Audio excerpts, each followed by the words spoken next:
ஐய்யய்யோ! இவங்களுக்கு புரியுதா இல்லையா? டேய்! நான் அந்த கேட்ச்ச புடிச்சுட்டேன்டா. கப்ப கொண்டு வந்து ஊர்ல வச்சாச்சு. எல்லாம் ஊர சுத்தி பார்த்தாச்சு. இன்னுமாடா நீங்க இந்த கேட்ச்ச பத்தி பேசிட்டு இருக்கீங்க? ஐய்யய்யோ! அப்படின்னு சொல்லி சூரியகுமார் யாதவ் இப்ப இந்த கேட்ச்ச பத்தியே பேச ஆரம்பிச்சாரு. டேய்! என்னடா இப்ப நானே பேசிறேன்டா இருங்கடா அப்படின்னு சொல்லி, அதுக்கான விளக்கத்த குடுத்துருக்காப்ல. ஐயா அதாவது இப்ப நாங்க ஒரு 45 நாளுக்கு முன்னாடி ஒரு கப் அடிச்சோங்கல்ல ஐயா, அந்த கப்ப அடிச்சது வந்து நியாயமான முறையிலயா? உண்மையா அந்த கேட்ச் வந்து புடிச்சது கேட்ச் தானா? அது வந்து நியாயமான ஒரு முறையில தான் வந்து முடிவெடுக்கப்பட்டுச்சா? ரீப்ளேவெல்லாம் ஒண்ணும் போட்டு காட்டலையே! அப்படின்னு நெறைய பேர் கேள்வி கேட்டுருக்கானுங்க. அதனால நானே சொல்லிடுறேன் அப்படின்னு சொல்லி சூரியகுமார் யாதவ் என்ன பேசியிருக்காருன்னு பார்க்கலாம் அந்த video. Boys and girls my dear friends hi from Bala. Suryakumar Yadav என்ன சொல்லுங்க நீங்க? உண்மைய சொல்லுங்க. Did you really catch the ball? நீங்க உண்மையாவே இந்த பால சரியா புடிச்சீங்களா? நீங்க இந்த பால உண்மையாவே கரெக்ட்டா தான் புடிச்சீங்களா? நீங்க உங்க மனச விட்டு சொல்லுங்க. இந்த பால நீங்க பிடிக்கும்போது ரோப்ல உங்க கால் பட்டுச்சா? அப்படின்னு சொல்லி பல பேர் கேள்வி கேட்டோனே, ஐயா நான் உண்மையாவே எனக்கு நல்லா தெரியும் ஐயா. நான் அந்த கேட்ச கரெக்ட்டா தான் புடிச்சேன். நான் எந்த ரோப்பையும் தொடல ஐயா. அப்படின்னு சொல்லி ஆரம்பிக்கிறாப்ல. ஆமா. ரோஹித் பாய் எப்பவும் பார்த்தீங்க அப்படின்னா, லாங் ஆன்ல தான் நிப்பாப்ல. அந்த நிமிஷத்துல பார்த்தீங்க அப்படின்னா, நான் அப்படி கேட்ச புடிக்க போறதுக்குள்ளயே அவர் அப்படி ஒரு பார்வை பார்த்தேன். தலைவன் ஒண்ணும் வர மாரி தெரியல. அதனால ரைட் பால் நம்ம தான் அன்னைக்கு பிடிக்கிறோம். கேட்ச் கம் ஆன் அப்படின்னு சார்ஜ் பண்ணி நானும் ஓட ஆரம்பிச்சேன். ஒரு செகண்ட் தான் அவர பார்த்தேன். அதுக்கப்புறம் கிடுகிடுன்னு பால தொட்டு ஓட ஆரம்பிச்சேன். ஆனா எனக்கு ஒண்ணே ஒண்ணு என்ன தெரியும் அப்படின்னா, ரோஹித் சர்மா கிட்ட இருந்திருந்தாரு அந்த பால வாங்கி அவர்ட்ட தூக்கி போட்டுறது தான் பிளான். பட் ஆனா என் தலைமை அப்ப கிட்ட இல்ல. அதனால நான் தான் அந்த பால புடிச்சாலும் எனக்கு தெரிஞ்சு போச்சு. அந்த ஒரு 4, 5 செகண்ட்ல என்ன நடந்துச்சுன்னு எனக்கு எதுவுமே ஞாபகம் இல்ல. எப்படியோ புடிச்சு பண்ணேன். ஆனா ஒண்ணு மட்டும் ஞாபகம் இருக்குது. காலு ரோப்ல நான் பால புடிக்கும் போதும் இல்ல, ஜம்ப் பண்ணும்போதும் இல்ல, திரும்ப உள்ள ஜம்ப் பண்ணி வாங்கும்போதும் இல்ல.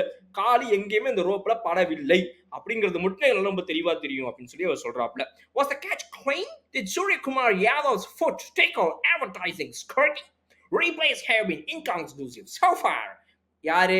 இங்கிலாந்து, ஆஸ்திரேலியா, அமெரிக்கா இவங்க சேனல்லலாம் அடிச்சு போட்டுட்டு இருக்காங்க. டேய் உங்களுக்கு கப்பு கிடைக்கலன்ன உடனே சும்மா போட்டு தாளிக்கிறீங்க எங்கள நீங்க.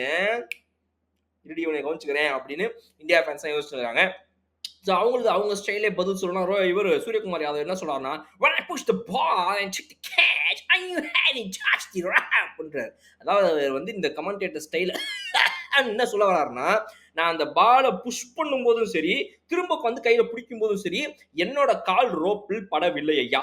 என்னுடைய கான்ஷியஸ்னஸ் ஃபுல்லா அதுல மட்டும் தான் இருந்துச்சு. இத மட்டும் நம்ம தட்டி விட்டோம்னா போதும்டா மாப்பிளன்றத விட, கால் இங்க படக்கூடாதுங்கிறத நான் ரொம்ப தெளிவா இருந்தேன். அத நான் ரொம்ப கரெக்ட்டா தான் பண்ணேன். ஸோ அதனால என்ன பொறுத்தவரைக்கும் அது ஒரு ஃபேர் கேட்ச் தான் அப்படிங்கிறத பத்தி அவர் சொல்லியிருக்காரு. இன்னொன்னு என்ன வேணா நடந்திருக்கலாம். ஒருவேளை அந்த பால் 6க்கு போயிருந்தா ஈக்குவேஷன் வந்துட்டு 5 பால்ல 10 ரன்னு இருந்திருக்கும். ஸோ அப்பயும் கூட நாங்க ஜெயிச்சதுக்கான வாய்ப்புகள் இருக்குது. ஸோ மார்ஜின் மாறி இருக்குமே தவிர வெற்றிங்கிறது எங்க பக்கம் தான் வந்திருக்கும். அதனால இத பத்தி நம்ம ரொம்பலாம் ஒண்ணும் யோசிக்க வேண்டியதில்லை அப்படின்றதா சூரியகுமார் யாதவ் இப்ப அவருடைய பேட்டிகள் மூலமாக எல்லாருக்கும் சொல்ல வராரு. The catch I took I have practiced at different grounds அப்படின்னு சொல்றாரு. அதாவது நான் பிடித்த அந்த கேட்சை பல மைதானங்களில் நான் பயிற்சி பெற்றுள்ளேன்.